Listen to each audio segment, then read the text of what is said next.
സുഹൃത്തുക്കളെ, മൈഗെയിമിന്റെ പുതിയ വീഡിയോയിലേക്ക് നിങ്ങൾക്ക് എല്ലാവർക്കും ഹൃദ്യമായ സ്വാഗതം.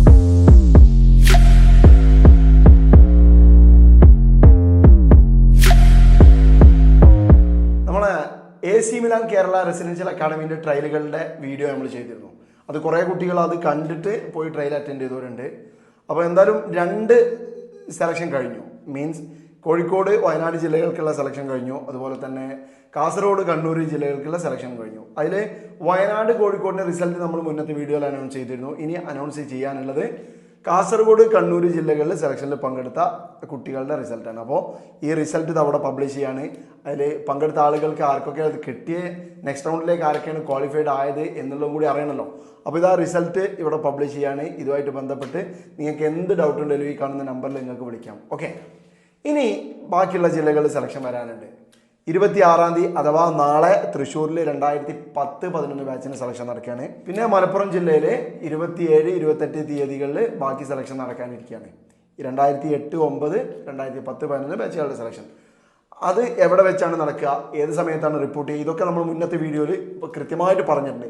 ഇനിയും അത് പറഞ്ഞ് സമയം കളയുന്നില്ല. അപ്പോൾ അത് അറിയാത്ത ആളുകളാണെങ്കിൽ, അതിൽ ഡൗട്ടുള്ള ആളുകളാണെങ്കിൽ ഇതാ വീഡിയോ കൊടുക്കുന്നുണ്ട്, ഈ വീഡിയോ പോയിട്ട് കണ്ടാൽ മതി. ഓക്കെ, അപ്പോൾ ഇത് കേൾക്കുമ്പോൾ ബാക്കിയുള്ള ജില്ലകളിലെ കുറേ ആളുകൾക്ക് ഇപ്പം നെഞ്ഞുവേനാകാൻ തുടങ്ങും. ഞങ്ങൾ എറണാകുളത്തില്ലേ, പാലക്കാടില്ലേ, തിരുവനന്തപുരത്തില്ലേ എന്നുള്ളതൊക്കെ ഇപ്പോൾ കുറേ ആളുകൾ ചോദിച്ചുകൊണ്ടിരിക്കും. അപ്പോൾ അങ്ങനത്തെ ആളുകളോട് പറയാണ്, ഇതൊക്കെ എപ്പോഴാണ് നടക്കുക എന്നുള്ളത് കൃത്യമായ വീഡിയോ നമ്മൾ മുന്നേ ചെയ്തിട്ടുണ്ട്. ആ വീഡിയോൻ്റെ ലിങ്കാണ് ഞാൻ നേരത്തെ കൊടുത്തിട്ടുള്ളത്. ഓക്കെ, അതിലുണ്ട്. എന്തായാലും എറണാകുളം, തിരുവനന്തപുരം, പാലക്കാട് ജില്ലകളിലൊക്കെ സെലക്ഷൻ വരാനുണ്ട്. അതുപോലെ തന്നെ ആലപ്പുഴ, കൊല്ലം, കോട്ടയം തുടങ്ങിയ പത്തനംതിട്ട ജില്ലകളിലൊക്കെ കുട്ടികൾക്ക് ഇപ്പോൾ കൺഫ്യൂഷൻ ഉണ്ടാവും. ഞങ്ങൾക്ക് സെലക്ഷൻ ഇല്ലേ, ഞങ്ങൾക്ക് ഇതിൽ പങ്കെടുക്കാൻ പറ്റൂല എന്നുള്ളത്. അപ്പോൾ നിങ്ങളോടൊക്കെ പറയുന്നത്, ഓരോ ജില്ലയിലും സെലക്ഷൻ നടക്കുന്നത് അതാത് ജില്ലയിലെ കുട്ടികൾക്ക് വേണ്ടി മാത്രമല്ല, അവിടെ എത്തിപ്പെടാൻ സൗകര്യമുള്ള ആർക്കും പോയിട്ട് അതിൽ പങ്കെടുക്കാം. പക്ഷേ നിങ്ങൾ ചെയ്യേണ്ടത് ഓൾറെഡി രജിസ്റ്റർ ചെയ്തിട്ടുണ്ടാവണം എന്നുള്ളതാണ്.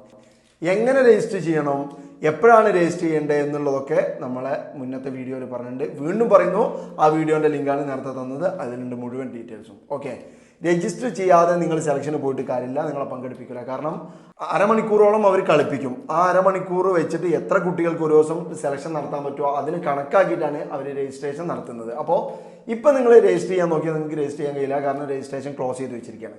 അതിനി മലപ്പുറത്തെ സെലക്ഷൻ കഴിഞ്ഞാൽ വീണ്ടും ഓപ്പൺ ആവും. അപ്പം നിങ്ങൾക്ക് എന്താക്കാം, വീണ്ടും രജിസ്റ്റർ ചെയ്തിട്ട് എറണാകുളത്തോ അല്ലെങ്കിൽ പാലക്കാടോ തിരുവനന്തപുരത്തോ എവിടെ വെച്ചാൽ നിങ്ങൾക്ക് താല്പര്യമുള്ള സ്ഥലത്ത് രജിസ്റ്റർ ചെയ്ത് നിങ്ങൾക്ക് അതിൽ പങ്കെടുക്കാം. പിന്നെ മലപ്പുറക്കാരോട് പ്രത്യേകിച്ച് പറയാനുള്ളത്, മലപ്പുറം ഫുട്ബോളിൻ്റെ കാര്യത്തിൽ വളരെ ആവേശമുള്ള ജില്ലയാണ്, നമുക്കൊക്കെ അറിയാലോ.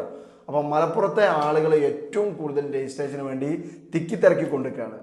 അതുകൊണ്ടാണ് മലപ്പുറത്തുള്ള രജിസ്ട്രേഷൻ വേഗം ക്ലോസ് ആയത്. പേടിക്കേണ്ട, മലപ്പുറം ജില്ലയിൽ മിക്കവാറും എന്തായാലും ഒരു സെലക്ഷൻ കൂടി നടക്കാൻ സാധ്യതയുണ്ട്. അത് എപ്പോഴാണ് എന്താണെന്നുള്ള ഡേറ്റൊക്കെ നമ്മൾ പിന്നീട് അറിയിക്കുന്നതായിരിക്കും. ഓക്കെ, ഇനി എന്തെങ്കിലും ഡൗട്ട് ഉണ്ടെങ്കിൽ ഈ നമ്പറിൽ, ഈ പോസ്റ്ററിൻ്റെ റിസൾട്ട് പ്രഖ്യാപിച്ച ഈ പോസ്റ്ററിൻ്റെ കൂടെയുള്ള ഈ നമ്പർ ഉണ്ടല്ലോ, ഇതിൽ നിങ്ങൾക്ക് വിളിക്കാം, കാര്യങ്ങളൊക്കെ അറിയാം. അപ്പോൾ എന്തായാലും എത്തേണ്ട സ്ഥലത്ത് എത്തേണ്ട സമയത്ത് കൃത്യമായിട്ട് എത്തിയിട്ട് നിങ്ങൾക്ക് സെലക്ഷനിൽ പങ്കെടുക്കാം. ഒരു കാര്യം പ്രത്യേകം പറയട്ടെ, സെലക്ഷൻ മിസ്സാവുമോ അല്ലെങ്കിൽ സെലക്ഷനിൽ പങ്കെടുക്കാൻ പറ്റുമോ എന്നുള്ള പേടി നിങ്ങൾക്ക് വേണ്ട. നിങ്ങൾ രജിസ്റ്റർ ചെയ്തിട്ടുണ്ടെങ്കിൽ ഇനി മറ്റൊരു ജില്ലയിലാണ് പോയിട്ട് പങ്കെടുക്കുന്നതെങ്കിൽ കൂടി നിങ്ങൾക്ക് പങ്കെടുക്കാം. പക്ഷേ അത് അവരെ വിളിച്ച് അറിയിക്കണം. അതുകൊണ്ട് നിങ്ങൾക്ക് പേടി വേണ്ട, പക്ഷേ ജാഗ്രത വേണം. എപ്പോഴാണ് എവിടെയാണ് സെലക്ഷൻ നടക്കുന്നതെന്നുള്ളത് കൃത്യമായി നിങ്ങൾ ഫോളോ ചെയ്തുകൊണ്ടേയിരിക്കണം. അപ്പോൾ നമ്മളെ ചാനലിൽ നമ്മൾ അതിൻ്റെ വിവരങ്ങൾ നിങ്ങളെ അറിയിച്ചു കൊണ്ടേയിരിക്കും. അപ്പോൾ നിങ്ങൾ ചെയ്യേണ്ട ഇത്രേ ഉള്ളൂ, ചാനൽ ഫോളോ ചെയ്യുക. അതുപോലെ തന്നെ ഇൻസ്റ്റഗ്രാം, ഫേസ്ബുക്ക് പേജുകളൊക്കെ ഫോളോ ചെയ്ത് നമ്മളെ സബ്സ്ക്രൈബേഴ്സിൻ്റെ എണ്ണത്തിൽ നിങ്ങളും കൂടി ചേരുക. അത് നമുക്ക് ഭയങ്കര മോട്ടിവേഷൻ ആയിരിക്കും.